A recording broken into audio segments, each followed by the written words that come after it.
700 साल से इसके खंभे टेढ़े हैं, कुछ तो 15 डिग्री तक झुक चुके हैं। फिर भी न ये इमारत गिरी, न भूकंप इसे गिरा पाए और न ही समय इसे हरा सका। आखिर ऐसा क्या राज है इस रहस्यमयी इमारत में? कहानी शुरू होती है लगभग 700 साल पहले, जब तुम अपने परिवार और पूरे कबीले के लिए एक ऐसी इमारत बनाना चाहते थे जो सुरक्षित भी हो और पीढ़ियों तक टिके भी। इसके लिए सबसे पहले तुमने जमीन के बीचों बीच एक केंद्रीय खंभा गाड़ा और रस्सियों की मदद से पूरी गोलाकार इमारत की रूपरेखा तैयार की। इसके बाद तुमने नींव खोदनी शुरू की, लेकिन जैसे ही मिट्टी की दीवारें बननी शुरू हुई, वे बार बार ढहने लगी। पहले तो लगा कि निर्माण में कोई गलती हो रही है, लेकिन जांच करने पर पता चला कि असली समस्या जमीन के नीचे छिपी थी। यहाँ की मिट्टी बेहद नम थी और पानी धीरे धीरे ऊपर चढ़कर दीवारों को कमजोर कर देता था। इस समस्या का समाधान निकालने के लिए तुमने बड़ी बड़ी गोल पत्थरियां लाकर नींव में बिछा दी। फिर उनके बीच की खाली जगहों को छोटे पत्थरों से भरकर अच्छी तरह दबाया गया। परत दर परत पत्थर जोड़ते हुए एक मजबूत आधार तैयार किया गया, जो जमीन से लगभग 1 मीटर ऊपर तक उठाया गया। अब फिर से मिट्टी की दीवारें बनाने का काम शुरू हुआ, लेकिन नमी अभी भी दीवारों तक पहुंच रही थी। तब तुमने मिट्टी में चूना और बारीक रेत मिलाई, जिससे वे पहले से ज्यादा मजबूत और जलरोधी बन गई। फिर इसी मिश्रण से पत्थरों के बीच की सारी दरारें भर दी गई।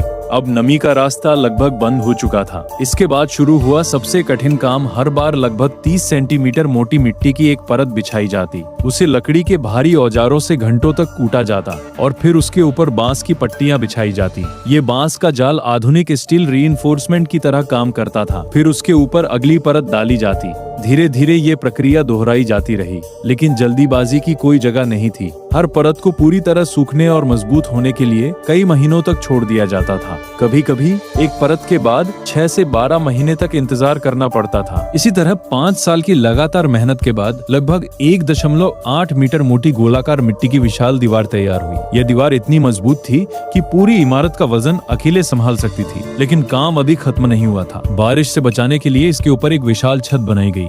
फिर लकड़ी के फर्श, खिड़कियां और कमरे जोड़े गए। धीरे धीरे ये एक विशाल गोलाकार आवासीय परिसर में बदल गया, जहां एक ही छत के नीचे सैकड़ों लोग रह सकते थे। कुछ समय बाद एक नई समस्या सामने आई, क्योंकि पूरी इमारत गोल और लगभग बंद थी। बारिश का पानी अंदर जमा होने लगा। भारी बारिश में पूरा आंगन तालाब बन जाता था। इसका भी समाधान निकाला गया। बीच के खुले हिस्से में गोलाकार नालियां खोदी गई और पत्थरों से पक्का फर्श बनाया गया। अब बारिश का पानी सीधे इन नालियों में जाता और इमारत के बाहर निकल जाता। आखिरकार यह अद्भुत संरचना पूरी तरह तैयार हो गई। इसलिए खंभों के टेढ़े होने के बावजूद पूरी इमारत सुरक्षित रही। यही कारण है कि यह इमारत सैकड़ों वर्षों तक भूकंपों, तूफानों और युद्धों का सामना करती रही, लेकिन कभी नहीं गिरी। आज इसे युचांग टूलों के नाम से जाना जाता है। यह फुजियान प्रांत की सबसे